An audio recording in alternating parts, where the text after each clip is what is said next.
chocolatier en français. On pense à quelqu'un qui fait des truffes, des ganaches, donc qui crée des saveurs, des mélanges intéressants, etc. Souvent, ces personnes-là partent de passés de chocolat. Ils vont avoir le confort ultime avec leur vélo. C'est vraiment l'avantage, je dirais, de prendre en considération les besoins du client dès le moment où il rentre chez nous. D'accord. Est-ce qu'on peut dire que le vélo est en expansion à Montréal? Oui, définitivement. On entend. Et on s'assure de ne pas faire ce que tout le monde d'autre fait.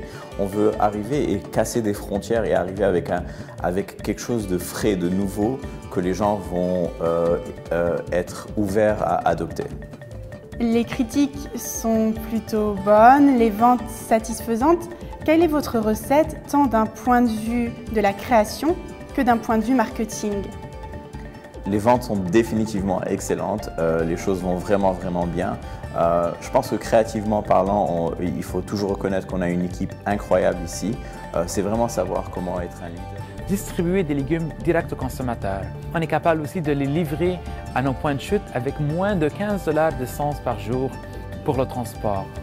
Les points négatifs, c'est vraiment le fait qu'on paye un loyer, on paye des taxes, alors il y a certains coûts qu'on ne trouve pas à l'extérieur des villes, mais on arrive à rentabiliser ces coûts-là du fait qu'on a un lien direct avec les consommateurs et du fait qu'on a beaucoup moins de coûts d'énergie pour chauffer la serre et on n'a presque pas de coûts de transport. La crise économique déclenchée en 2008 a affecté beaucoup de gens. Les communautés religieuses n'ont pas été épargnées. Le père Benoît Lacroix, un dominicain de Montréal, se livre sur le sujet. Il s'en sert comme prétexte pour parler de pauvreté, de richesse, de gratuité et même de solidarité. Vous allez voir, rencontre avec un homme qui pense que le bonheur et la richesse absolue n'existent pas. C'est-à-dire parler d'argent dans une église, dans mon enfance, c'était normal.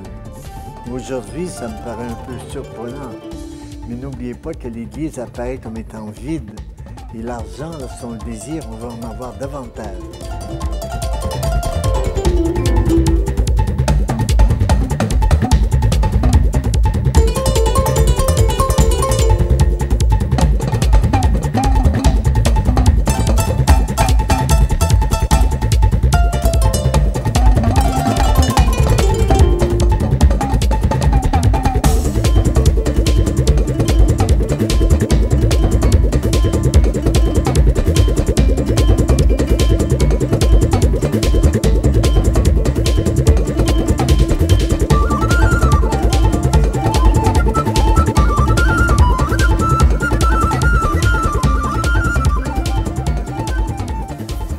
Déjà arrivé. Bon, et on est déjà pas mal en retard, là, puis il faudrait qu'on commence, puis elle n'est pas arrivée. Ouais, je suis certain qu'elle fait son possible. Elle en prend juste toujours trop dans sa journée.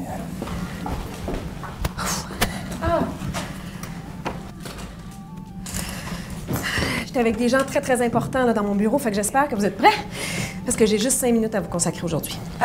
J'aimerais savoir qui a commandé ce projet-là. Je trouve ça vraiment super qu'on soit ensemble à collaborer. C'est parfait. Mais c'est comme si j'ai l'impression qu'il nous manque un peu d'infos avant de nous lancer.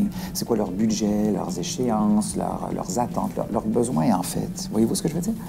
Ben, j'en ai aucune idée. Moi, on m'a demandé de faire un exposé de mes connaissances. J'ai accepté, c'est tout, là. OK, attendez, qui va prendre les notes aujourd'hui? Non, les notes, on s'en fout des notes, là. Ce qui compte, c'est le contenu. De toute façon, j'ai déjà réglé la question. On va faire une vidéo. Une vidéo? OK. Moi, je suis ouvert à développer l'idée, là, même si j'ai aucun talent pour ce genre de truc-là. Mais vous me connaissez, là, si tout le monde embarque avec le... Moi, j'y vais avec le sourire, là. OK. Attendez, moi, là, je m'oppose complètement à ce qu'on procède comme ça, sans savoir où est-ce qu'on s'en va. Il faut qu'on fasse une présentation excellente puis bien documentée.